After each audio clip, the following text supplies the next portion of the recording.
Is your ammo fresh? This week on Mail Call Mondays.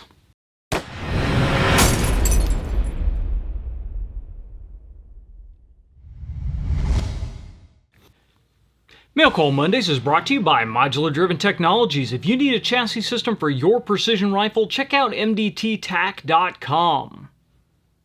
I'm John McQuay with 8541 Tactical, and this is Mail Call Mondays, the show that answers your questions about precision rifles, optics, and equipment. Welcome to another Mail Call Mondays, and our question this week comes from Caleb off of our Facebook group. And Caleb asks, "Hey John, thanks for the ad to the group. Got a question for you that's been rolling around in my head for a while. I'm a long-range guy, typically 1,000 to 1760, and a lot of times I hear some of my friends say, fresh ammo's the best ammo.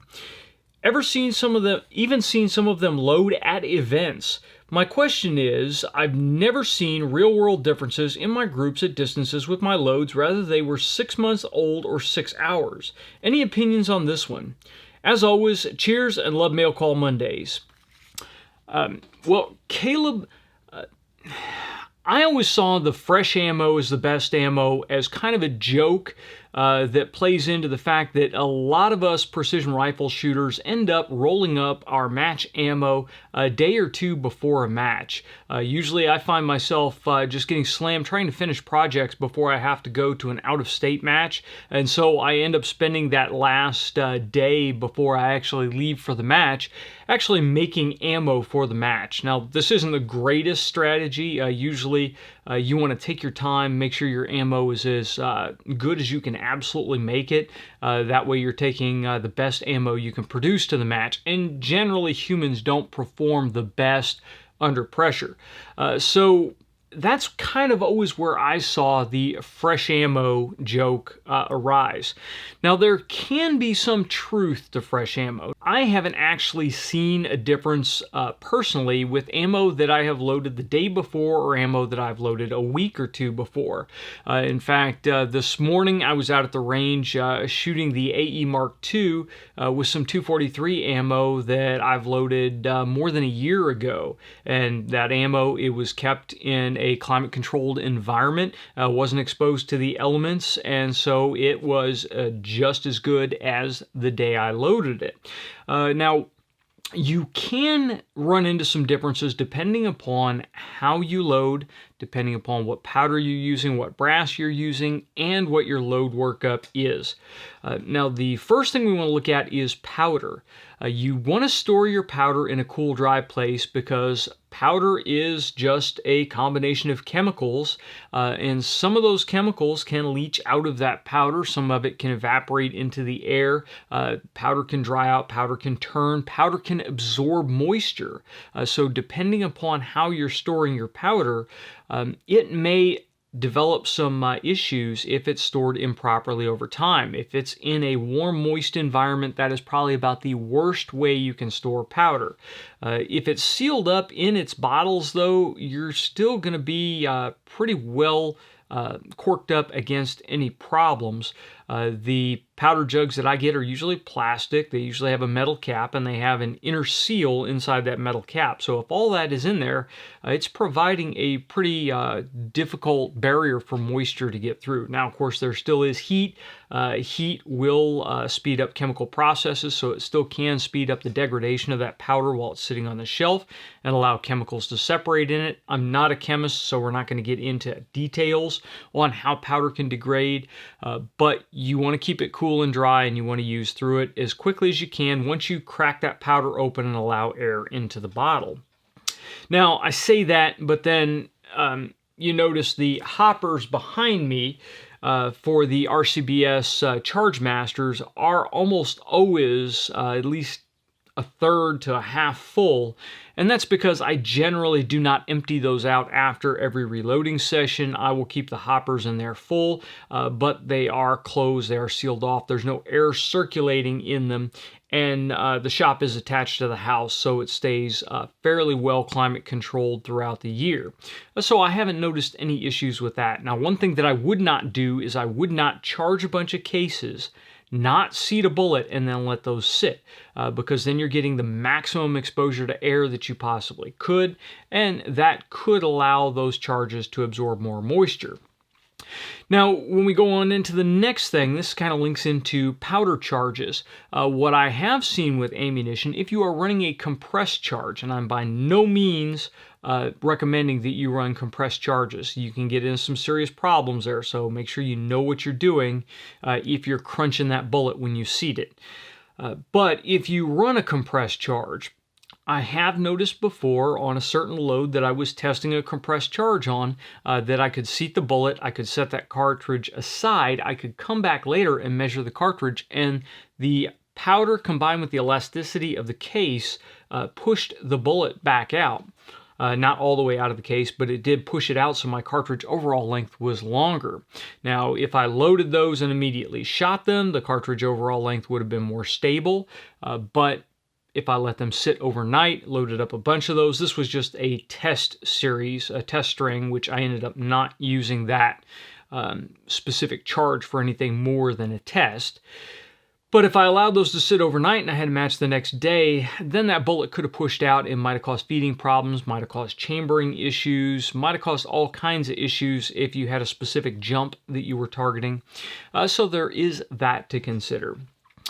Next, and probably the final point to consider on this, is neck tension.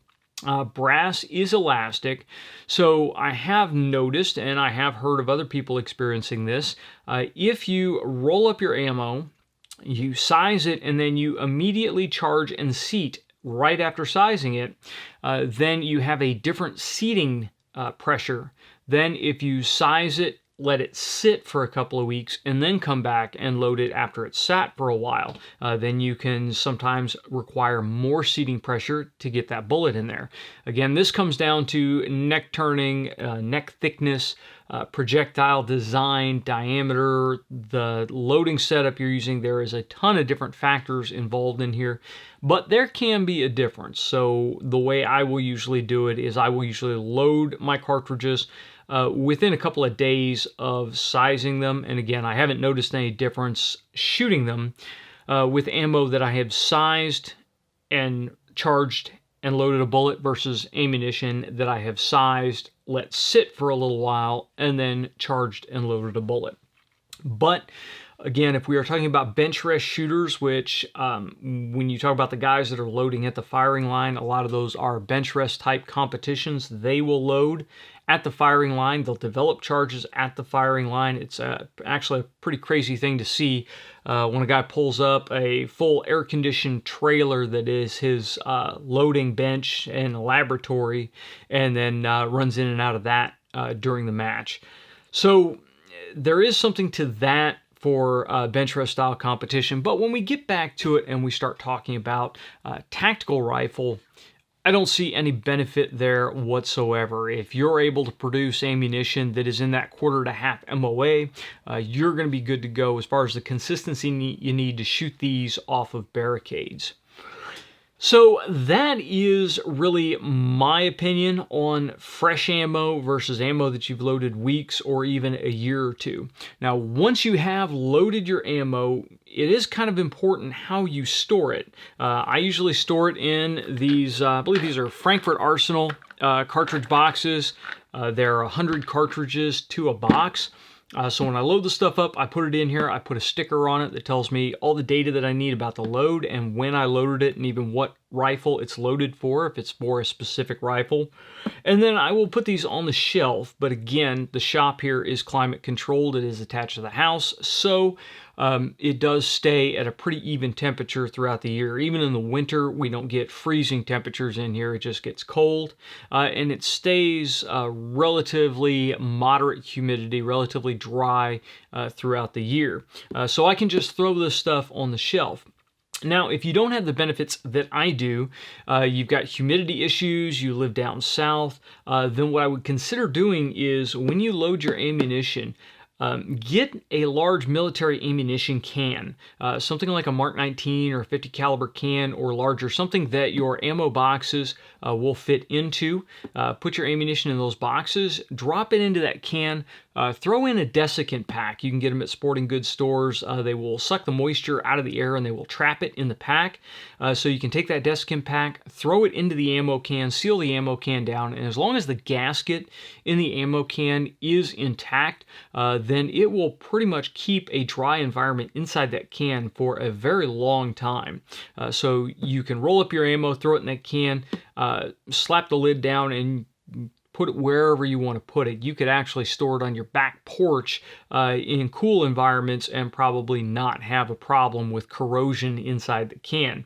Now, if you do have really acidic sweat, you probably want to wear nitrile or latex gloves while you're loading. Go with the powder free, because that powder makes a huge mess on everything. But that will give you an added measure of safety against lead contamination, but it will also keep your oils off of the ammunition. Depending upon the process I'm doing, a lot of times when I'm resizing, I will wear gloves anyway, just because it keeps lubrication, it keeps any residue from my tumbling media and that off of my hands. And it's a whole lot easier if I have to run and do something just to strip the gloves off and throw them in the trash, than scrub all that stuff off my hands with some Gojo or Orange or whatever your favorite hand scrub stuff is. That is my general opinion on fresh ammo. I really think most of the time you hear it, it is used in jest, used to signify that lack of preparation and rolling up ammo right before the match. But depending upon how you're storing your powder and what type of loading strategies you're using, there may be something to it if you're looking for that last tenth. So that came off of our Facebook group, and we'll leave a link down below to the 8541 Tactical Shooters Facebook group, where you can come, post things, share in the community, and even post Mail Call Monday questions. That's it for this Mail Call Mondays. If you guys would like to know how to support the content that you know and love, we'll leave a link down below to our Patreon channel. We would love to have you guys over there, and sometimes we release stuff ahead of time. We're still working on getting a live chat going on. YouTube set us back a little bit by cutting out our live chat capabilities for a while, but we're back online with that now. So hopefully we will get that set up, and we will announce it through our Patreon group for all our Patreon subscribers. If you guys have any questions or comments that you'd like to see answered on Mail Call Mondays, throw them in the comment section down below or send them to us on Facebook or Twitter. If you're listening to us on your favorite podcast app, you can send questions to us at 8541tactical@gmail.com. If you like the video, please make sure you like, share, and subscribe. Click that little bell icon to make sure that you get notified when we release new content, which should be every week. And until next time, get out and shoot.